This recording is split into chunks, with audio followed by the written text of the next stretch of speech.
तो सब लोग आए।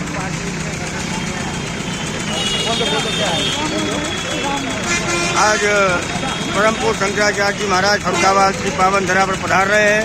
हम सभी लोग सनातनी लोग उनके स्वागत सम्मान के लिए उनका इंतजार कर रहे हैं। जय श्री राम, हर हर महादेव। हर हर महादेव। क्या प्रोग्राम है, बोल रहे हो? हमें बोलो भैया। हाँ, मतलब किस तरह खड़े हैं? अच्छा, आज हम लोग यहाँ लाल दरवाजा पर ज्योतिष पीठ के पीठाधीश्वर स्वामी अभिमुक्तेश्वरानंद जी के स्वागत के लिए खड़े हैं। राष्ट्रवादी ब्रह्म महासभा की पूरी टीम, अधिवक्तागण देवेंद्र मिश्रा और वैभव मिश्रा जी, वैभव त्रिपाठी जी सहित जितने भी यहाँ पर लोग हैं, तो सारे लोग यहाँ पे आज स्वामी अभिमुक्तेश्वरानंद महाराज जी के स्वागत के लिए यहाँ पे आए हैं। बोलो जय जय परशुराम, जय परशुराम।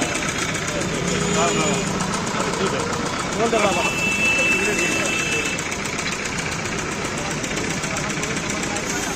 अरे हम